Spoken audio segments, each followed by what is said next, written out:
Sejam todos bem-vindos. Eric, Giorgio e Adhemar, sejam bem-vindos. Já tive a honra de entrevistá-los separadamente. Sim. Mas agora entrevisto os três juntos, que triplica a minha alegria. Vocês estão dando palestras pelo Brasil? Sim. Em quais cidades vocês vão passar? O que são essas palestras? Nós fazemos amanhã no IMB, aqui em São Paulo. Amanhã no IMB aqui em São Paulo. Às 9 da noite. 9 da noite. O International Youth Summit Brasil. Daí nós vamos para Brasília e fazemos na quinta, no dia 6, quinta-feira, no Centro de Convenções. E vamos a Curitiba finalizar o tour, o International Youth Summit Brasil, no dia 8, na Expo Unimed. Então, olha só, amanhã aqui em São Paulo, quinta-feira em Brasília e sábado em Curitiba. Sábado em Curitiba. Quer mais informações? Tem um site do evento? Como UFO Summit. Está escrito aqui embaixo. Entra no site, tá bom? Sua chance de ver aí essas autoridades da ufologia mundial, as lendas vivas da ufologia mundial. E qual é a perspectiva dessa palestra que vocês estão dando? Vocês estão sugerindo uma nova perspectiva na história da humanidade? Como é? Well, you know, some thousands of years ago, milhares de anos, havia com certeza aliens aqui. Eu consigo provar que, no meio tempo, eu publiquei 41 livros nesse assunto. O que a gente faz aqui no Brasil, então? A gente vai mostrar as evidências mais recentes. Por quê? Nos últimos tempos, sempre surgem novos materiais. Por exemplo, novas múmias saíram de uma gruta e essas múmias não são terrestres. Então, nós podemos mostrar essas múmias. Ou em Nazca, nós identificamos novos mistérios que não foram publicados ainda. Ou entre Marte e Júpiter tem um cinturão de asteroides e nossos satélites têm fotos e um dos asteroides e você consegue ver alguns círculos. Então, algo que, sendo que os humanos nunca estiveram lá, como é que eles surgiram num asteroide?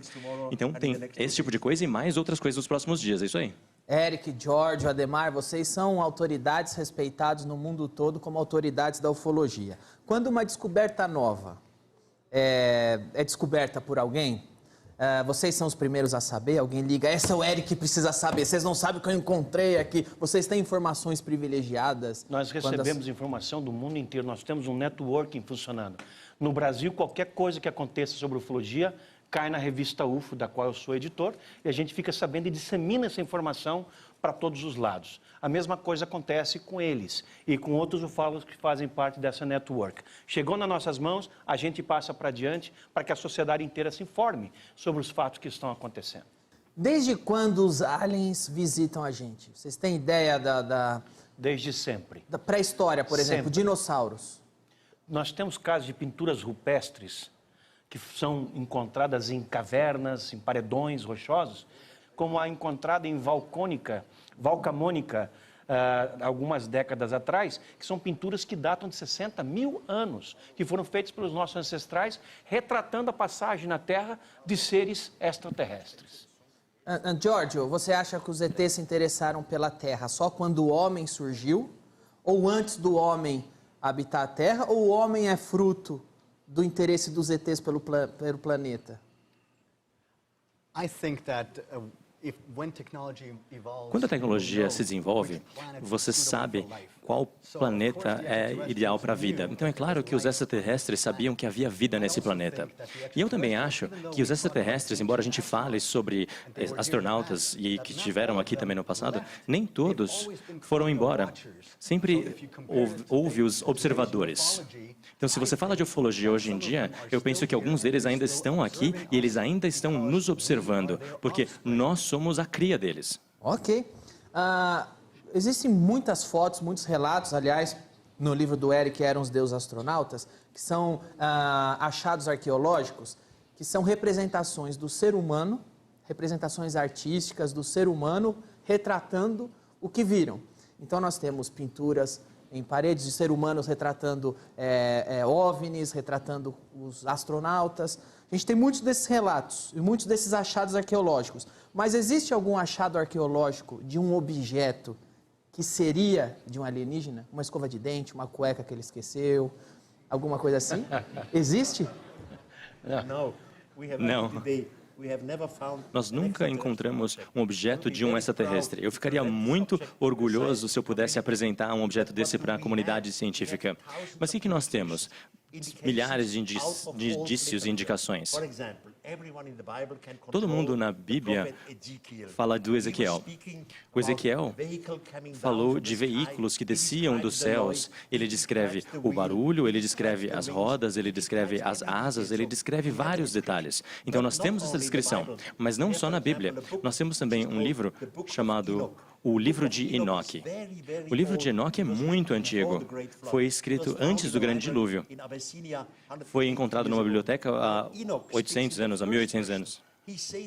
E ele fala o que aconteceu com ele. Ele fala que ele tinha 12 anos de idade, que a comunidade queria ir dormir e que eles viram uma luz vir do céu e eles todos estavam com medo.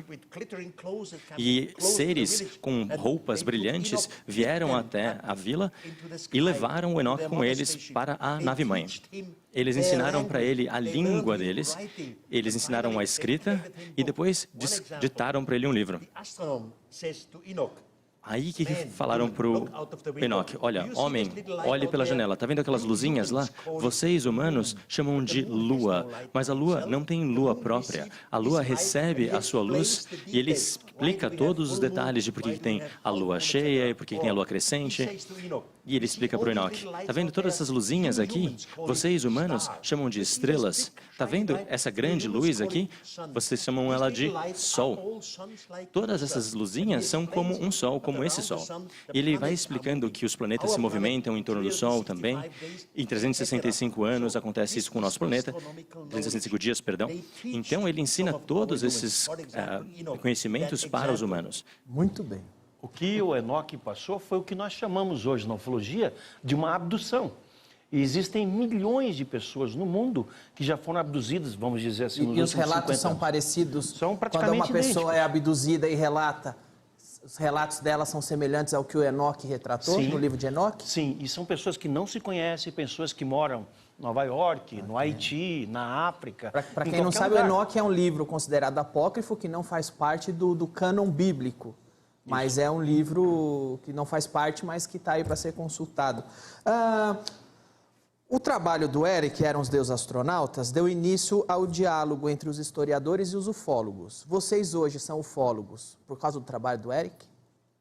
Eu sim. A maior influência para vocês é o Eric? Ele foi minha inspiração. Eu li o primeiro livro dele, Eram os Deuses Astronautas, quando eu tinha 7 anos.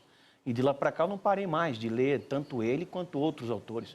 Eu fui inspirado pelo Eric von Däniken. Ele é uma lenda viva, que hoje nós trazemos ao Brasil, junto de outra lenda, que é o Giorgio, para fazer palestras em São Paulo, Brasília e em Curitiba. E o Giorgio, pode dizer também que o trabalho do Eric inspirou bastante sua carreira? Sem dúvida alguma. Com certeza.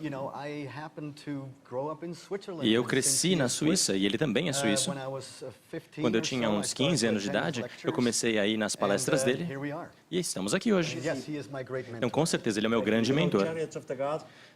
Eram Deuses Astronautas, eu escrevi há 50 anos. Em poucos meses, eu fiz 84 anos de idade. Então, eu escrevi Eram Deuses Astronautas não de forma científica, era um livro de provocações, era cheio de perguntas. Mas ele se tornou um best-seller e desde Eram Deuses Astronautas, porque eu fui atacado pela comunidade científica, eu busquei argumentos novos indícios, novas evidências e provas para suportar a causa aqui, para dar apoio a ela. E antes desses visitores irem embora, os visitantes irem embora, eles prometeram que voltariam no futuro e agora eles voltaram. Nós estamos com a observação novamente. Jorge, você já aprendeu, e Eric, vocês já aprenderam com pessoas porque vocês têm muita experiência, vocês estudam muito. E vocês já aprenderam coisas novas, já mudaram de ideia com pessoas que vocês não imaginavam? De repente alguém te para e fala, sabe isso aqui? Eu cheguei à conclusão que ali vocês falam, realmente, isso aqui... Há 10 ou 15 anos, mais ou menos, eu pessoalmente não lia ou investigava muito sobre os OVNIs.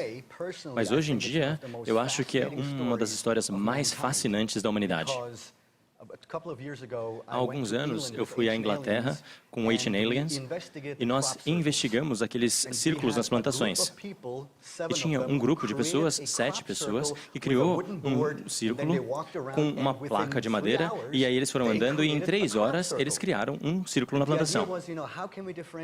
E como é que a gente conseguiria diferenciar entre um círculo de plantação real e o falso, feito por humanos? O feito por humanos, se você olha no chão, a planta, tudo está quebrado ali, os galhos, tudo mais. Agora, um círculo de plantação real, os galhos não estão quebrados, às vezes eles estão entrelaçados e o galho do trigo, ele tem nós. De cada tanto em tanto espaço tem um nó.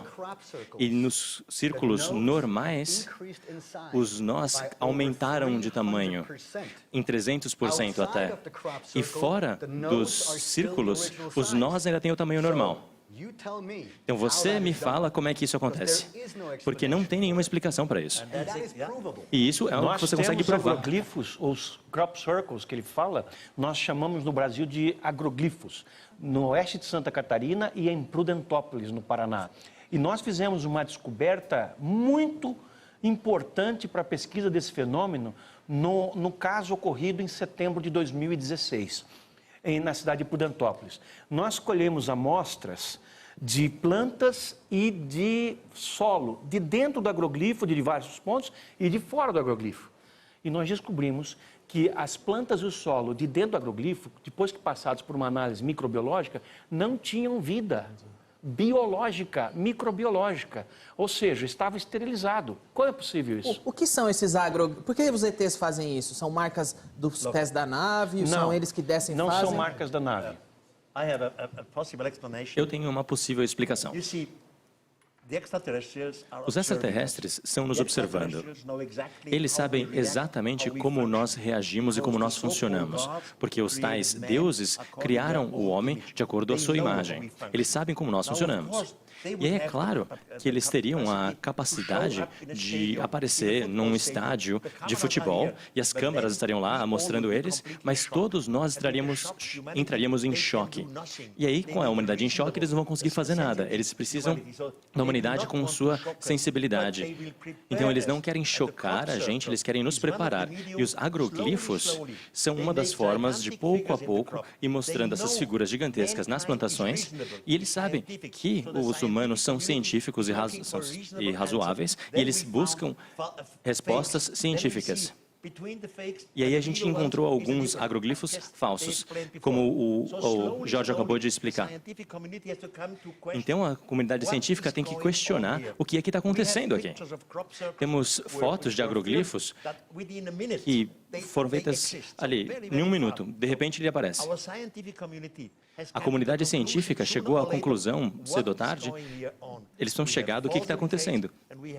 A gente tem o que é falso e o que é real. É como os OVNIs, a gente tem alguns que são falsos e alguns que são reais. E quando você acredita, você aceita que você tem um OVNI real ou um agroglifo real, isso muda o zeitgeist, o espírito do tempo. E esse é um processo que está acontecendo. O zeitgeist, o espírito do tempo, ele está mudando. Eu já escrevi há 50 anos, eram desses astronautas, eu vejo isso mudando, essa percepção do mundo, a comunidade científica mudando. Nós temos livros científicos diferentes que surgiram que dão apoio à nossa causa. Então, o espírito do tempo mudou. E o extraterrestre, à distância, nos ajuda a mudar o espírito do tempo. Ok, temos algumas fotos aqui, eu vou mostrar. O Jorge, o Eric, o Ademar podem... são fotos que vocês enviaram pra gente, vou mostrar algumas fotos e a gente conversa em cima delas. Cadê? Esse aqui eu já tive o prazer de ser presenteado pelo Jorge com uma dessa, eu tenho até hoje ali em casa. O que é essa foto?